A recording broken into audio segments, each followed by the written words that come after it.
तो नुआ भारतीय दल घोषित होईची। तो नुआ चेहरा को मिला मौका।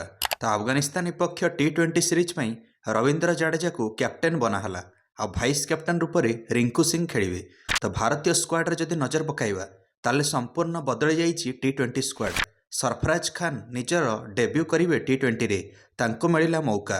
ध्रुव जुरेल, संजू सैमसन, ईशान किशन और जितेश शर्मा पाइचंती एका सहित मौका। तो तीनटा विकेट कीपर अच्छा स्क्वाड्रे। ऋतुराज गायकवाड़, यशस्वी जायसवाल, तिलक वर्मा, रियान पराग पाइले मौका।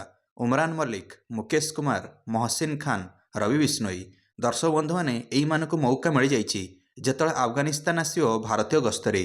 तो सेमाने खेलिबे यांको विपक्ष।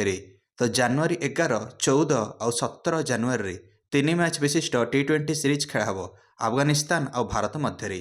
तो यह हूँ अंतिम टी20 सीरीज टी20 विश्वकप पूर्वर। आपण मानकर फेवरेट खेलाड़ी किए यांको भितरु निश्चिंत निज प्रतिक्रिया कमेंट दे वीडियो को लाइक और चैनल को सब्सक्राइब करदे समस्त क्रिकेट अपडेट्स। धन्यवाद।